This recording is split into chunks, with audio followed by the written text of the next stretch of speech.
The Monster That Threatened the Universe by R. Winterbotham. Narrated by Phil Chenevert.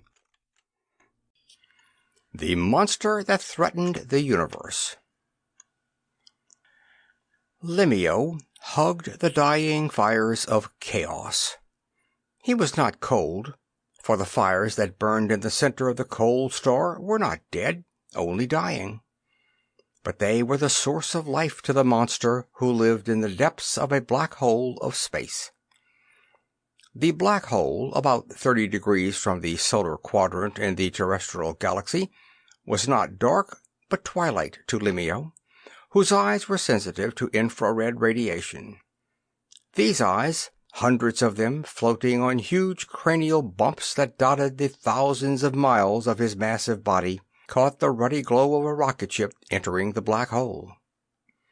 Limio grunted. These iron creatures were hard to crack, but inside their hulls were juicy tidbits of carbon and oxygen in various combinations. It had seemed to Limio that these tasty morsels were alive, that they might even possess intelligence.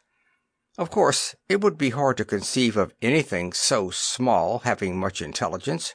But Limio had run across strange things in the universe in his millions of years of existence. Limio had come to chaos a single spore.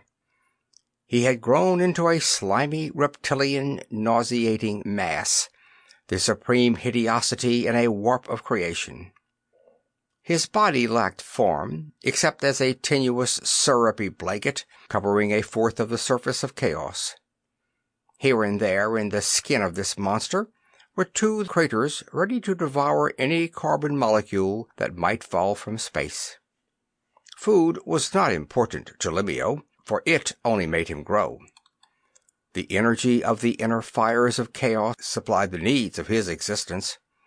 He ate simply to destroy, for Limio wanted no competitive form of life on chaos. Competition might mean death, and Limio loved his immortality. The rocket ship grew nearer. Limio saw that it had guns. Limio knew these guns.